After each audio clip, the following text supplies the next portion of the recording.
Morgantown was the first city in West Virginia to look at utilizing the state energy legislation as a whole. Once the state legislation was in place that allowed cities and municipalities to take advantage of that financing structure, it was just a matter of getting in there and learning more about the city. What type of buildings did they have? What type of facilities did they have? How old was their infrastructure? And what were some of their wish list items that we could potentially include in an overall energy project for them?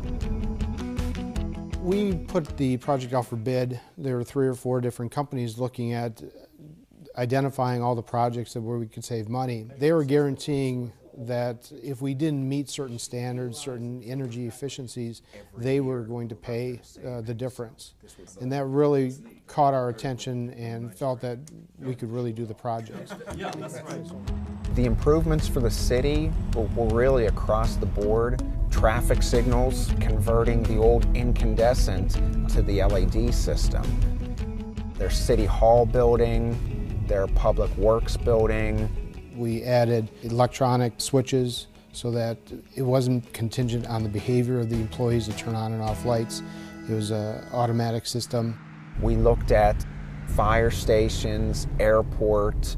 They also have an ice rink, but we were looking at lighting, heating, and cooling, and most of them in controls. It comes down to the city doing more with less. Instead of using capital money, this whole program was a way that they could utilize the savings off of their existing utility budget to make improvements.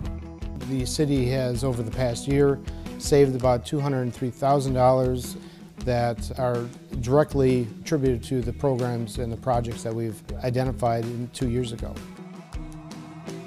Every customer is different. You see on number 5, which is the boiler. What you see on paper is not the whole story. I mean, it's very important to get out and talk with the customers, finding out about what they have, what their facilities are like, and what their needs are. Then you can start talking with them about what the benefits could be for them to utilize the legislation and ultimately sign on with Constellation.